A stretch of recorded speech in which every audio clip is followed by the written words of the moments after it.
सभी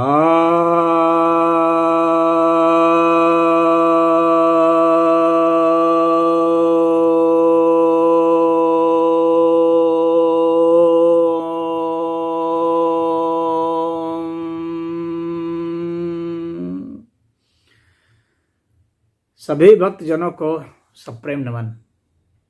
भक्तों, आज मैं आपके समक्ष प्रश्नोपनिषद के तीसरे प्रश्न पर आ रहा हूं। इस तीसरे प्रश्न के तीसरे मंत्र पर व्याख्या करने जा रहा हूं। तो कौशल्य ऋषि ने जो पूछा था प्राण के विषय में, उसका पिप्पलाद ऋषि ने उत्तर दिया था कि तुम ब्रह्मवेता हो, काफ़ी जटिल प्रश्न पूछा है, कि प्राण की उत्पत्ति कहाँ से होती है, फिर भी मैं तुम्हें बताऊंगा। तो अब इस तीसरे प्रश्न में वे बता रहे हैं, आत्मन एष प्राणो जायते यथैषा पुरुषे छाये तस्मिन् एतत् आततं मनोकृते नात्य अस्मिन् शरीरे। तो यहाँ पर यह कह रहे हैं कि यह जो प्राण है यह आत्मा से ही उत्पन्न होता है, और इसका दृष्टांत दे रहे हैं कि जिस प्रकार मनुष्य शरीर से यह छाया उत्पन्न होती है, उसी प्रकार यह आत्मा में प्राण व्याप्त है, तथा यह मनोकृत यानी मन के द्वारा रचा गया, मन के द्वारा उत्पन्न किया गया जो संकल्प है, उससे यह शरीर में आता है।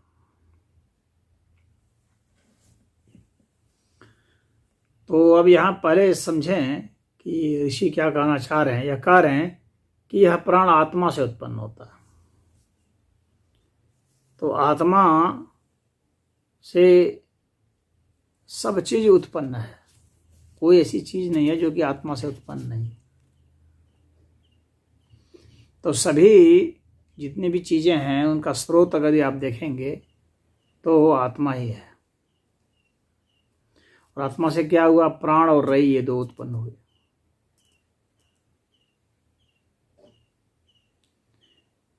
तो ये जो प्राण है वह सूक्ष्म शक्ति का भी सूक्ष्म स्वरूप है।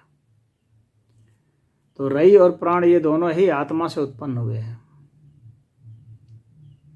यानी उसी की स्थूल अभिव्यक्ति है एक तरह से।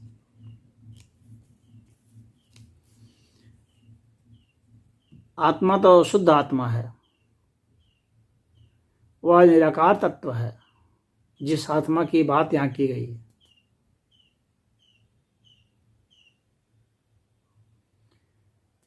तो उस निराकार तत्व से, उस शुद्ध तत्व से यह प्राण जो है, जो सूक्ष्म साकार या स्थूल निराकार है। स्थूल निराकार क्यों कह रहा हूँ कि है तो ये आकार ही, लेकिन इतना सूक्ष्म है कि इसको निराकार जैसा यह मालूम पड़ता है, इसलिए इसे स्थूल निराकार कह रहा हूँ मैं। तो यह प्राण आत्मा से उत्पन्न है, यानी उसी की आत्मा के ही प्रभाव का विकार है। यह डायरेक्ट आत्मा से उत्पन्न नहीं है, उसके इफेक्ट से यह उत्पन्न हुआ है। जैसे कि रोशनी से कोई चीज उत्पन्न हो जाए बाद में परिवर्तित होकर के, सूर्य से आती किरणें से कुछ उत्पन्न हो जाए। हालांकि सूर्य में तो एक दृष्टांत के अर्थ में, मतलब यह दृष्टांत सही नहीं है, फिर भी सूर्य में तो हाइड्रोजन हीलियम का फ्यूजन होता है, तो उसी से प्रकाश निकलता है, गर्मी ताप निकलते, लेकिन हाइड्रोजन हीलियम में तो वो विद्यमान है। तो हाइड्रोजन हीलियम में वह ताप वो गर्मी विद्यमान है, उसके न्यूक्लियर कोर में वह है, तो वहाँ से वह उत्पन्न होता है। तो उसी तरह से आत्मा के कोर में जो विद्यमान है, वहाँ से तो सिर्फ जो है आत्म प्रकाश होता है। और वह जो आत्म प्रकाश है, तो चूंकि कोई भी यहाँ पर तुझे बतलाया गया है कि जैसे मनुष्य शरीर से यह छाया उत्पन्न होती है, वास्तव में छाया तो होती नहीं है, वो प्रकाश मनुष्य के शरीर से टकराने के बाद मनुष्य के शरीर को भेद नहीं पाती है, तो वह छाया के रूप में हमें दिखता है। तो उसी तरह से क्योंकि वह प्रकाश सूक्ष्म है, यह शरीर स्थूल है, तो वह प्रकाश जो है टकरा जाती है, इससे इसे भेद नहीं पाती है स्थूल होने के कारण, तो एक छाया का निर्माण होता है। तो उसी तरह से आत्म प्रकाश से टकरा करके आत्म प्रकाश टकराती है किससे? तो आत्मा का जो इफेक्ट है, प्रभाव है, जिस तरह से तरंगें उत्पन्न होती हैं, चुंबकीय तरंगें चुंबक से उत्पन्न होती हैं, उसका एक इफेक्ट होता है, इंडक्टिव इफेक्ट होता है। उसी प्रकार का आप इफेक्ट एक मान लीजिए।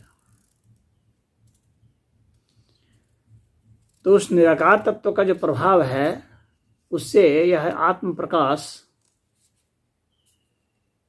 टकरा करके छाया उत्पन्न कर देती है।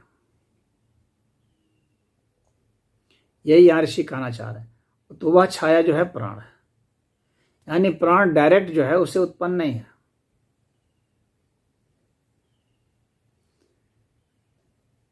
आत्म प्रकाश से बस ये प्रकाशित मात्र है, यह उत्पन्न उसके इफेक्ट से उत्पन्न है, न कि सीधा सीधे उत्पन्न है।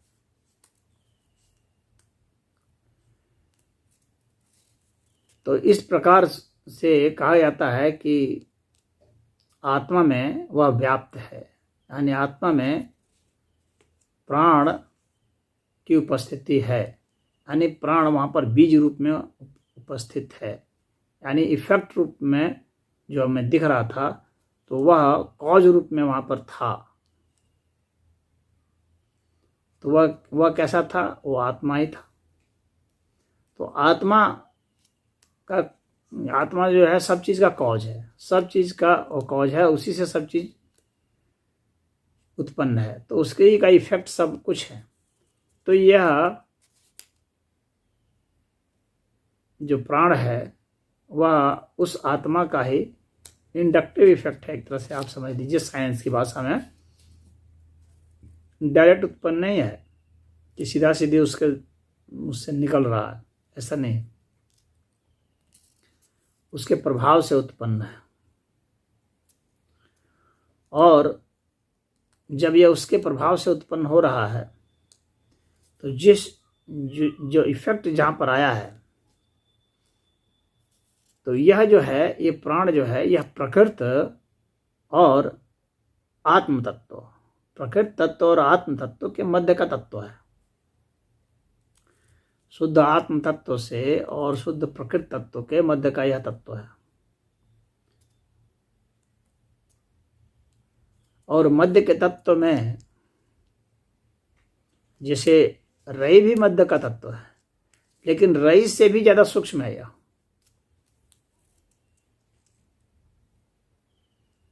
रई ही और स्थूल होकर के प्रकृत हो लिया, लेकिन उस प्रकृति को प्राणित करने वाला, शक्ति देने वाला, प्रेरणा देने वाला ये प्राण है। और ये प्राण जो है, ये फर्स्ट इफेक्ट है। रई और प्राण दोनों ही इफेक्ट हैं आत्मा के, परंतु किस तरह से कि प्राण और सूक्ष्म है, रई स्थूल है। जैसे एक चीज का जो, अब वही जो है शुरुआती इफेक्ट एक अलग होता है, जब और सूक्ष्म तरंगें थी तब ये कहलाई प्राण, और जब थोड़ी सी और तरंगें स्थूल हुई तो कहलाई रई। तो रई और प्राण ये दोनों ही उस आत्मा से उत्पन्न हुए, और उसके बाद फिर ये कहते हैं कि किस तरह से आत्मा जो है, इसका अर्थ है आत्मा प्राण जो है उसमें जो है आत्मा व्याप्त है। आत्मा तो खैर सभी में व्याप्त है, लेकिन यह प्राण भी किसी न किसी अर्थ में आत्मा में था। तो आत्मिक तत्व ही रूपांतरित होकर के प्राण तत्व हुआ है। ऋषि के कहने का तात्पर्य यहाँ पर यह है, लेकिन वह डायरेक्ट नहीं हुआ है, वह छाया जैसा, जैसे मनुष्य छाया बनता उस तरह से हुआ। अब इसके बाद कहते हैं कि यह हमारे शरीर में कैसे प्रवेश कर जाता है, यानी रई में कैसे इसका प्रवेश हो जाता है, प्राण रई में कैसे हो जाता है। तो प्राण जो है वह शरीर का भी जो सूक्ष्म स्वरूप है वह मन है। तो कहते हैं मन जो है उसके साथ इसका रिएक्शन हो जाता है प्राण का। तो मन से जो रिएक्शन होता है वह संकल्प होता है। तो मन का जो संकल्प है यानी सूक्ष्म मन जो होता है, उस सूक्ष्म मन से यह प्राण जो है रिएक्ट कर जाता है। तो यह प्राण जो है ग्रहण कर लिया जाता है संकल्प के द्वारा। वह संकल्प क्या है, वह मन का वह सूक्ष्म मन है। तो वह संकल्प के द्वारा ग्रहण कर लिया गया तो मन में आ गया, तो मन जो है वह शरीर में है तो वह शरीर में आ गया। इस तरह से इसकी प्रक्रिया है कि कैसे उत्पन्न हुआ, कैसे प्रकृति के संपर्क में आया, कैसे संकल्प के संपर्क में आया, कैसे मन के संपर्क में आया। इस प्रकार से यह शरीर में प्रविष्ट हो जाता है। तो यह यहाँ पर बताया, इसके पहले बताए थे कि ये सब मन वगैरह जितने भी हैं सब प्राण ही हैं, लेकिन प्राण के ये सब स्थूल अनुभूतियां हैं। सब कुछ प्राण ही है जब बताया गया था, यानी आत्मा के बाद सब कुछ प्राण ही है। ये रई भी प्राण ही है, प्रकृति भी प्राण ही है, मन भी प्राण ही है, इंद्रियां भी प्राण ही हैं। इसके पहले से बता दिया गया था। लेकिन प्राण वे किस तरह से स्थूल अर्थ में, लेकिन यहाँ पर सूक्ष्म प्राण की बात की गई है। वास्तव में शुद्ध प्राण जो है उसकी बात की जा रही है।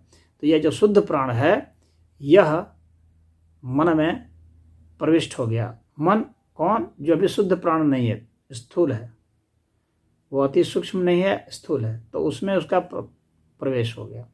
इस तरह से सूक्ष्म आत्मा का स्थूल स्वरूप हो गया प्राण, और प्राण का स्थूल रई हो गया एक तरह से, और रई का भी जो स्थूल है वह संकल्प हो गया, संकल्प से मन में प्रवेश कर गया। तो सब आत्मा का ही ये सब है, सब आत्म तत्व ही है एक तरह से देखा जाए।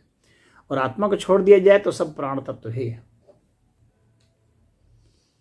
तो यही यहाँ पर ऋषि बतलाना चाह रहे हैं।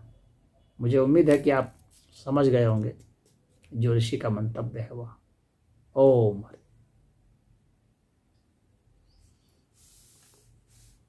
आत्मा के विषय में मैंने आपको बताया ही था कि वह अविभाज्य तत्व है। अभी मुझे याद आ गया तो बता देता हूँ, तो कि वह अविभाज्य तत्व है, असंयोज्य तत्व है।